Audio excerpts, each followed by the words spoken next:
Yeah. Mark Allen, Good. How old are you? 48, Do you have any children?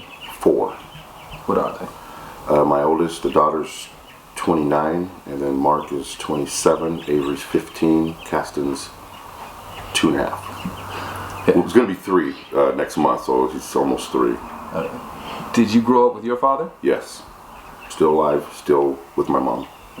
Do you have a close relationship with him now? Oh yeah, close. So when you think back to your childhood and having a close relationship with him, what kind of jumps out when you think of my dad and growing up with my dad? What's one of just the biggest, most fondest, or just the first memory that jumps out at you? No matter how tired he was after construction, he'd always spend time with me after work. And now, being older, I know how hard that can be sometimes, being that tired.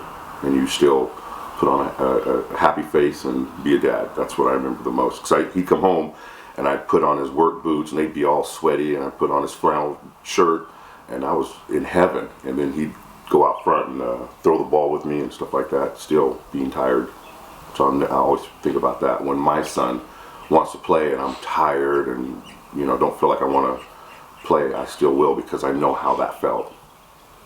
Yeah. So when you think about the most, I don't gonna say the most important, but what do you say is the most consistent lesson that your father ever taught you? Like that was just driven into you? Your word has to be gold. Your handshake has to mean something. That's it. That's the main thing, is that if you say your word, then like the Allen name holds something. Like my dad, people know my dad as, the man that was always nice, always honest, always straightforward. He always help out, and if he gave you his word, then it was in stone. So I'm like that. Okay. So shifting a little bit to your fatherhood moment, what was the first time, like the realization of I'm a dad? Like what moment just really was like, I'm somebody's dad now? Well, when my daughter was born, I was deployed overseas, so I would only see her on when I would come home off leave. But then when I had Mark, I was married to his mother and we were overseas, and so I had him every day. That's when I realized it's tough. It's an everyday thing. You have to feed him more than one time a day. So did you have any incidences, any family vacations, any sickness or illness, anything that just really stuck in your mind of like, whether with him or any of the other children, like that's moment of like, this is my kid, like this is when he was born, his mother had a rare blood, so they were going to do a blood transfusion on him if he had her Rh negative blood. So for 4 hours, I had him, because she passed out from all the epidurals and the drugs she took to have him. And then for 4 hours, I was with him with his first bath, cousin umbilical cord, first bath. They pulled his blood, and he cried. And then for 4 hours, we just sat waiting for the results of if he was going to have a blood transfusion, which was a big deal. That was going to be serious. And then when it came back, he had my blood. It was all good. So that 4 hours, me and him really bonded, like what a mother normally would have that time. It was just me and him, and I held him really close and realized, wow, I remember I cried a lot. I was like, I'm someone's dad, which I already have a daughter, but it was weird. It was so sporadic with her. I'd come home on leave. We'd spend, some time during my 30 days, and then it was always fun, and then I'd leave and be gone. That happened until she was 6. So as you think of, typically when people think about what their fathers do for them, teach them, you think as a little kid, teach you how to ride a bike, teach you how to throw a ball, that sort of stuff. Right. Now as you're older, grown man, grown kids, whatever, what you say lessons or information or things, teachings do you still get from your father now? Mine's a little different. Like now that I'm older, I wish my parents wouldn't have sugar-coated things like I don't. My parents always kind of tried to sugarcoat things and make things seem they weren't as bad as they were, so that when I got out into the world, I was like, wow, it was such a shock. So with my children, I didn't sugarcoat it. I was like, this is the way it is. Like raising a daughter was different for me because I was still so young, but I was honest with her. This is the way guys are going to come at you. This is the way the world's going to treat you.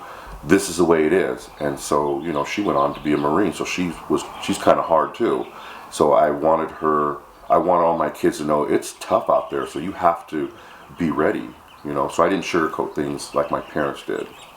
How do you and your father interact now? Oh, we hug whenever we talk once a week because I work odd hours, which and so we talk once a week, and then I don't always have a lot of time to go over there, but when I do, I hug him, kiss him on his head, and we just, he obviously loves his grandson, so that they spend time, and we just talk about random things, what have you been doing, how's work, how's that, and we're really tight because growing up, he wasn't real affectionate because in his era, men didn't hug. Like I hug my boys, I still do. I hug Mark and Avery and Caston. My dad didn't start hugging me until, probably like 5 years ago because men didn't show that emotion in their gender. Like when I would cry, he'd be like, what are you crying for? You want something to cry about? But my kids, go ahead and cry unless you're crying because you're not getting your way, then we have a problem. But if you're feeling emotional, I let them feel. So that's the difference from, and it wasn't bad. That's just the way my dad was. My uncles, they're all like that. All my cousins were treated the same way. You suck it up and deal with it. And I don't think that's good because I would find myself being hard when it wasn't necessary because I thought it was the thing to do, to be hard. And so I changed that with my children. Oh. So as you get older and your father gets older, and hopefully this is many, many moons from now, but what's one thing that before he leaves this earth, something that's very important to you that he knows? Like something from you, is there anything that you would just like, I want him to know this? That he raised a good man. Because that's important for me with my kids. I want them to have all my good and none of my bad. So I'm sure that's what he wants. So, I want him to know that he raised a good man that is part of society. I've served this country. I'm a part of a good thing. Not, that boy. I don't want that feeling.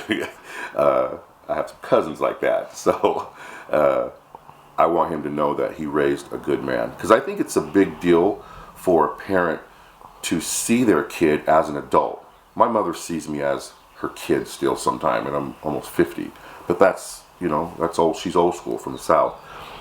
I let my son know. I go to my son for advice because I raised a good man. I know how I raised him, so I value his opinion. So I'll throw things out there and get his opinion on things, and I know that makes him feel good as a man because I like when my dad will call me and say, hey, this is going on, what about this? If there's something that I know about that he doesn't know about, he'll ask, and then he'll do what I suggest you do this.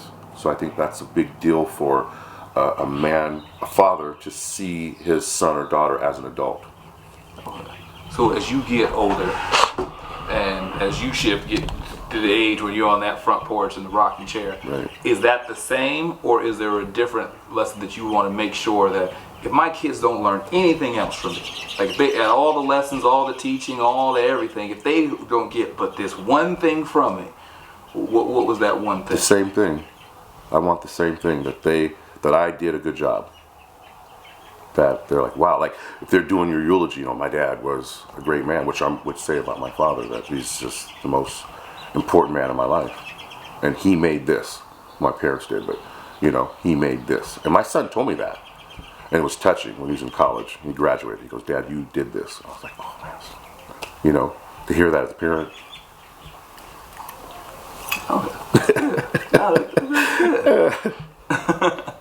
Nothing wrong. Yeah. Nothing wrong with that. So now, because you have the, we'll call it the luxury of having children that range so far apart. Right.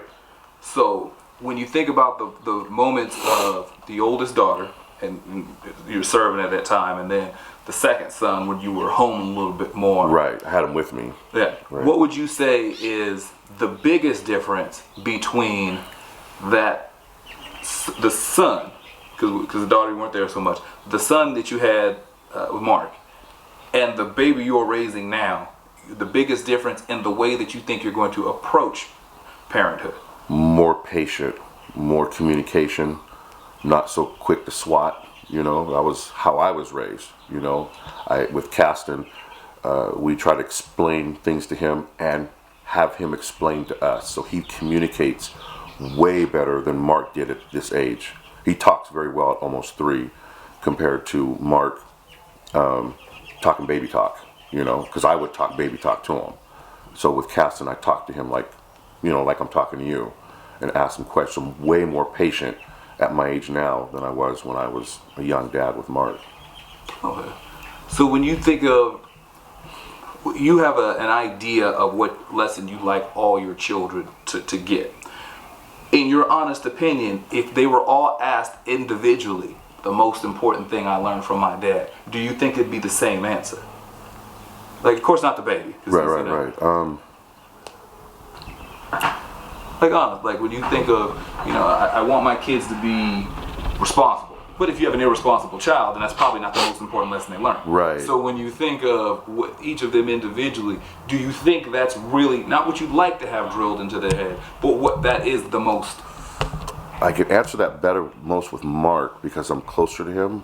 I didn't really raise my daughter so much. I was in and out. I got in her life when she was 6, and at 6 you're pretty much already developed. Yeah. I had Mark from a baby on. So, that's a tough one.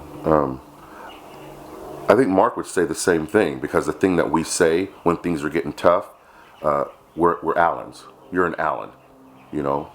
Think like an Allen, you know. Rise above whatever issue, because when he was having problems in college and it was getting hard, you're an Allen. And so he'll text me back when I'm going through something. You're an Allen, Dad.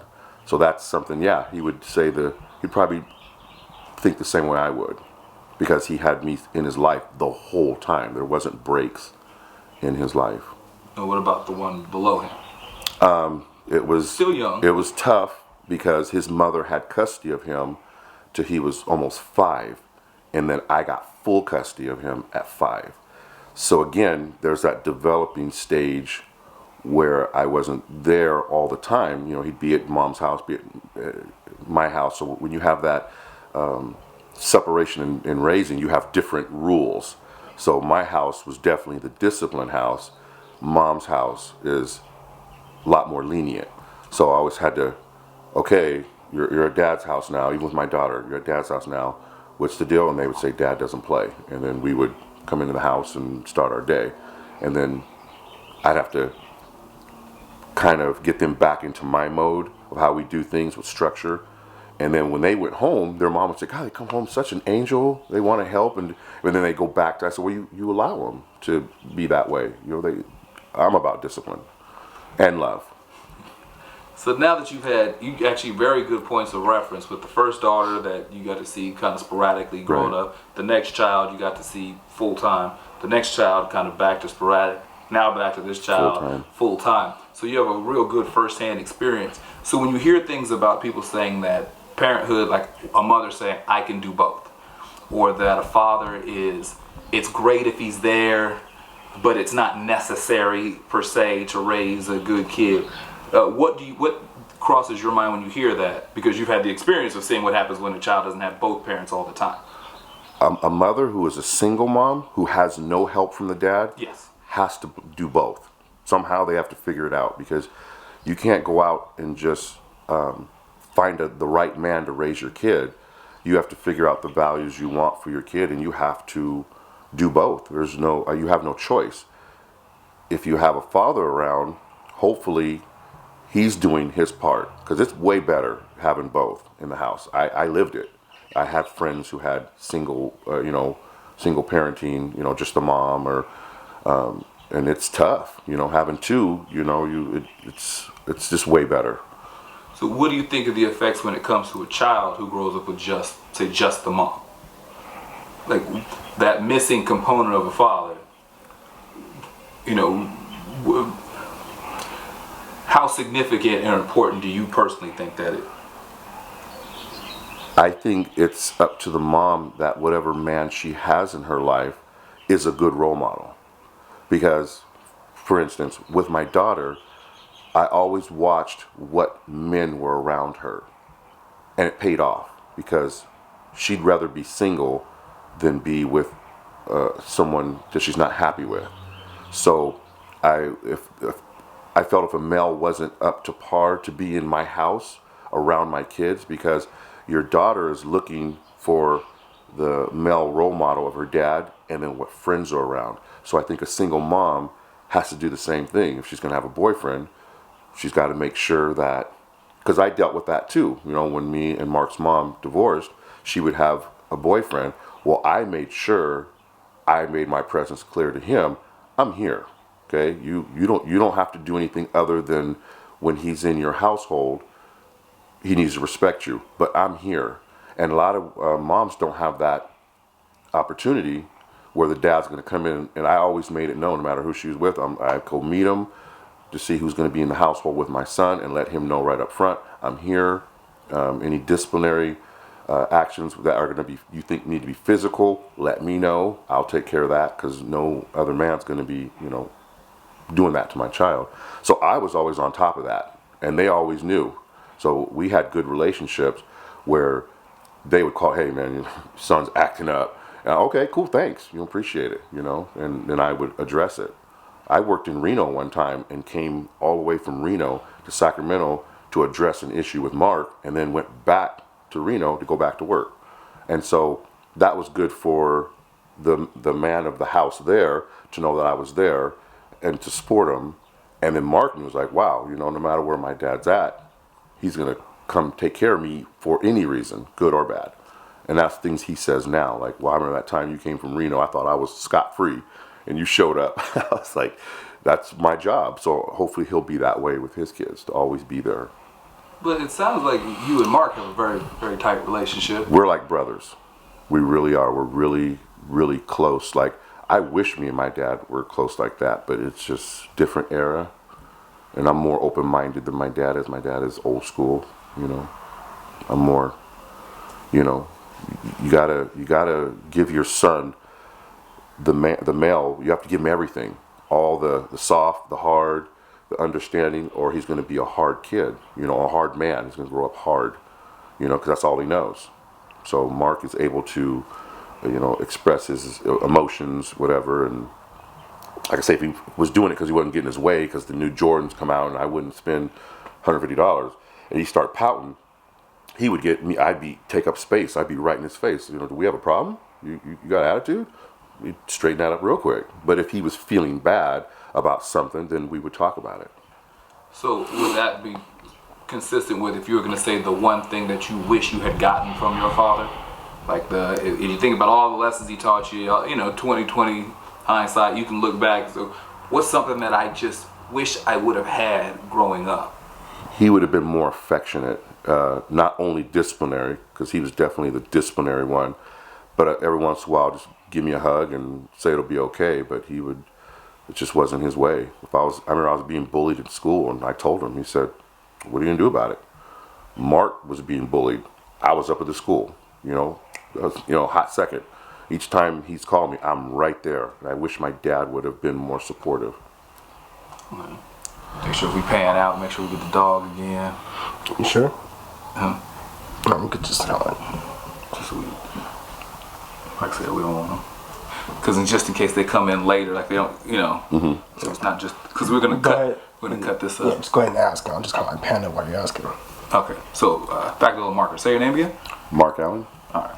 So now that you've got two kids who are grown, and one has a kid, yes? Yes, my daughter.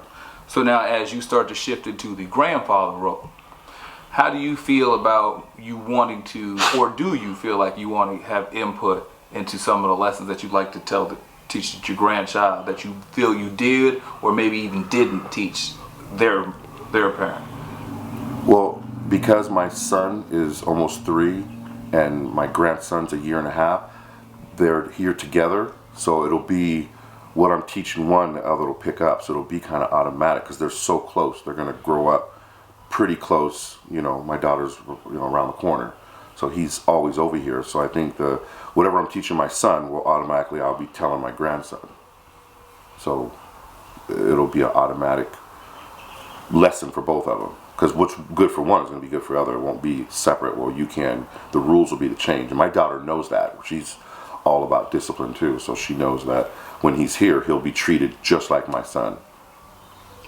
You have a very structured way about you. Yeah, my dad prior service, my dad's Vietnam vet and I'm military, so it's just structure. So how do you feel as a parent that, I mean, you've got two who are already out, but you've got two who are coming up. Right. So you want to do your best to teach them things and teach them right. How do you feel as a father, or how you think you might be, if they don't grow up to being the people you'd like them to be? Like they don't grow up taking in the lessons that you taught them, that you see them kind of straying. Right. I think about that. I just love them as long as they're not out breaking the law and hurting anyone. I mean, I just love them and may be disappointed, but I don't understand when parents say they disown a child because a child's not what they want them to be. I'm going to do my best until they're 18, and then what you do with that, all my everything I have to say becomes an opinion. So like when I talk to Mark, I'll say, well, here's my opinion. What about this, this, and this? And then at the end, I'll say, just an opinion. And he'll say, oh, yeah, well, what about that? And we'll bounce things back and forth. So with Avery, he's kind of going through the same things I did at this age. He's not doing well in school. He's focused on the girls. So I can't be mad at him because I relate back to myself and say, okay, I know where he's at. So I just try to give him, I know that I can't make him do anything at this age. So I really try to say, well, son, I understand this is what happened to me, here's the scenario, I understand it, you're gonna have to try. So I just keep on saying you're gonna have to try, and just be supportive. And then when he turns 18, we'll see what happens. Okay. Well, obviously, just from what I'm getting, that the relationship, you associate fatherhood with a relationship. Like it's not necessarily a title, but the actual interaction, right, and stuff with the child. So as you think back to your early memories as a boy, to growing up, to then being a father and your little kids and raising them up, if you had to not so much worry about the words, but take the feeling in, when you think of what fatherhood is, when you think about the experiences of putting your feet in your dad's boots and putting your shirt on, and you think about holding Mark and teaching Avery, and if you try to crystallize all that into an emotion, what type of feeling, what does that feel like to you? From how I feel about my dad or how my kids feel about me? Yeah. When you relate a fatherhood feeling. I want to, how I look at it, I want to be like my dad. That's how I think. Like, I have a lot of respect for my father. I want to be like him, and I want my kids to want to be like me. Because I think I'm that good of a dad.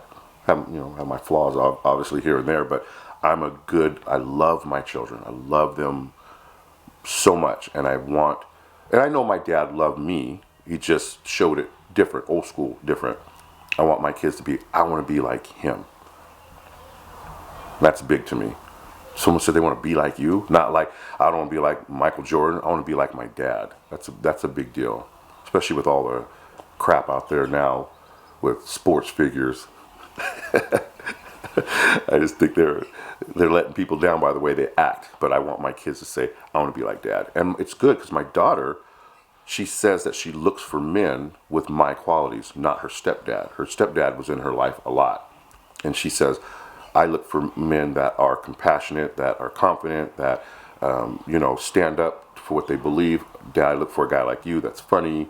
And so that makes you feel good that she sees me like that, even though we had a very tough relationship from 12 to 14. She, start turning to be, in her mind, a woman and wanted it her way, and I didn't budge.